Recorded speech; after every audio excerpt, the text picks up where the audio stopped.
अकेले तुम्हारे हो दिलों परेशानी दर्द बारी बारी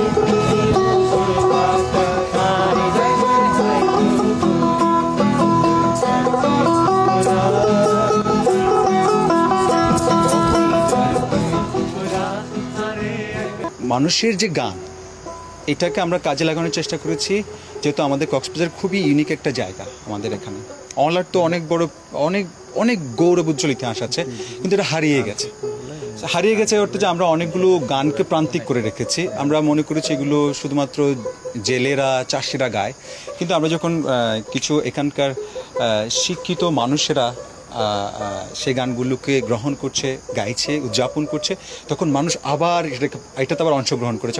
এখন আমরা দেখছি একটা বিপ্লব ঘটে গেছে। প্রত্যেকটা বাড়িতে, বিয়েতে, অনুষ্ঠানে এটা গায়। এই জনরাটা, এই মিউজিকের জনরাটা আসলে সবাই প্র্যাকটিস করে, অনলাটায় প্র্যাকটিস করে। এই জন্য আমরা অনলাটা নিয়েছি। আর পাশাপাশি অনলাটা হারিয়ে গেছে। যেহেতু হারিয়ে গেছে, আমরা আর অন্য কোনো নাম আমাদের ব্যান্ডের নামের সাথে যুক্ত করিনি। বিভিন্ন ধরনের অলা আছে, দুঃখের অলা আছে, আনন্দের অলা আছে, তারপরে হচ্ছে বিলাপ আছে, তারপরে হচ্ছে গাছা আছে। এ ধরনের অনেকগুলো জনরা আছে।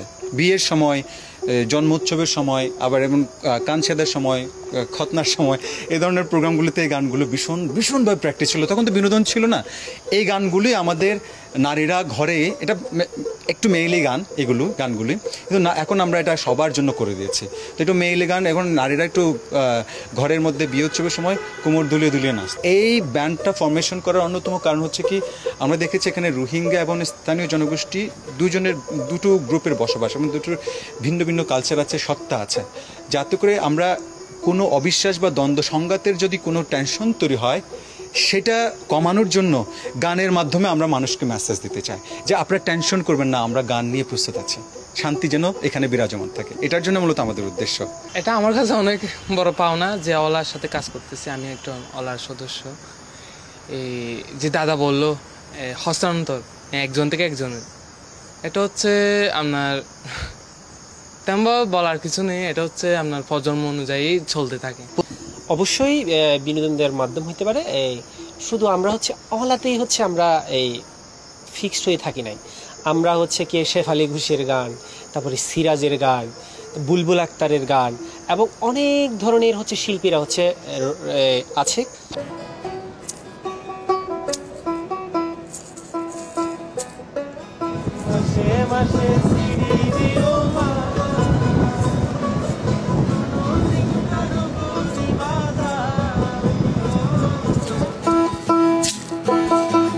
পুরানিকের জিনিস তুই যদি জানিতা, আর পেলাই তুইও কি থাকিতে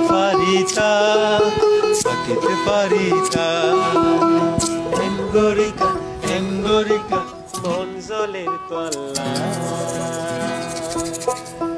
গানের অর্থটি আমি রিপন আপনার কাছ থেকে জানতে চাইবো। আসলে এই যে এখন গানটি করলেন, এটার যে সাধু যে ভাষাটা আসলে সবাই বুঝবে, এই ভাষাটা একটু যদি বুঝতে। এই যে আমরা যখন প্রেমে পড়ি, তখন আমাদের মধ্যে যে উচাটন মনটা তৈরি হয় যে ইস, আমি যদি তাকে কাছে পেতাম, এই মুহূর্তে তার সঙ্গে একটু সমুদ্রে বসতাম বা পাহাড়ের একান্ত সময়টা কাটাতাম। ওই যে ওই মিসিং পয়েন্টটা নিয়ে গানটা আমাদের এখানে আরও ব্রিলিয়েন্ট শিল্পীরা, লেজেন্ডারি শিল্পীরা এই গানগুলো তৈরি করে। আমরা শুধু মানুষের গানগুলো মানুষের কাছে পৌঁছাবো। আমাদের অলরেডি হচ্ছে কয়েকটা গান লেখা হয়ে গেছে এবং শুরু করা হয়ে গেছে। আমরা এই গানগুলো এখন হচ্ছে পাবলিশ করব না। আমরা অনেক বড় একটা আয়োজনের মধ্য দিয়ে হচ্ছে আমরা আমাদের গানগুলোকে হচ্ছে কি সবার কাছে পৌঁছাবো। এখন আমরা যে গানগুলো করছি এগুলো হচ্ছে মানুষের গান। আমরা আবারও মানুষের গান মানুষের কাছে পৌঁছাচ্ছি, কিন্তু আমাদের যেই লেখা এবং সুর করা যে গানগুলো, এই গানগুলো হচ্ছে আমরা কিছুদিন পরে হচ্ছে কি আমরা সবার মাধ্যমে পৌঁছাবো আর কি, প্রচার করব। মোটামুটি সারাটা ভালো ভাই। আর হচ্ছে আমরা কক্সবাজার ছাড়া হচ্ছে আমাদের ওইদিকে উখিয়া, টেকনাফ আর হচ্ছে আমাদের গ্রামের মানুষরা এগুলো গানগুলো পছন্দ করে। কারণ এগুলো সবার গান, শুধু আমাদের গান না, এগুলো সবারই গাওয়া উচিত আসলে। কিন্তু তাই যারা গানগুলো পছন্দ করে তাদের সারা আমরা পাই। বিভিন্নজন বিভিন্ন পেশার। আমাদের সনি মাত্র এসএসসি দিয়ে আমাদের সে এসএসসি দেওয়ার আগে থেকে আমাদের সাথে যুক্ত হয়েছে। তখন সে ছোট ছিল। আমরা বলি তাকে আমাদের গুরুজি, কারণ আমাদের প্রজন্ম থেকে শুরু করে। সো এখন সে ইন্টারের ফার্স্ট ইয়ারে ভর্তি হয়েছে, ভালো রেজাল্ট করেছে। সো পাশাপাশি আমরা ওনার একটা গানের স্কুল আছে, আমার একটা আলাদা প্রফেশন আছে, আমাদের আরেকজন আলাদা প্রফেশন আছে, আমরা 5 জনের আলাদা আলাদা প্রফেশন। তো এক জায়গায় হয়েছি শুধুমাত্র আমাদের এই যে সংস্কৃতিটাকে বাঁচানোর জন্য, মানুষের হাতে ধরিয়ে দেওয়ার জন্য। স্প্যানের ফোকগুলো শুনি আমরা, ইউএসএর ফোকগুলো শুনি আমরা, লাতিন আমেরিকার বিভিন্ন ফোকগুলো শুনি আমরা, ইভেন আমরা নর্থ ইস্ট ইন্ডিয়ার ফোকগুলো শুনি। আমাদের এই চট্টগ্রামে নিজেদের গানগুলো যেন পুরো বিশ্ব জায়গা জুড়েই যেন আন্তর্জাতিক মহলে এটা যেন শুনে এবং এটা যেন চলে যায়, সেটা আমরা চেষ্টা করছি। এগুলোর জন্য আমরা কাজ করছি, আমাদের গবেষণা আছে, আমরা অনেকগুলো গান যেন আমাদের প্রজন্মের কাছে চলে যায়। আরেকটা ব্যাপার, আমরা ইম্পর্টেন্ট পয়েন্ট, আমরা খুব বেশি রোমান্টিক গানকে প্রায়োরিটি দিই, কারণ মানুষের মধ্যে ভালোবাসার সংকট বেশি।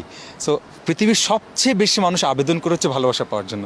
তো আমরা ভালোবাসাটা গানের মাধ্যমে মানুষের ওই ফুলফিলনেসটা যেন এনে দিতে পারে, এটার জন্য আমরা কাজ করছি আর কি।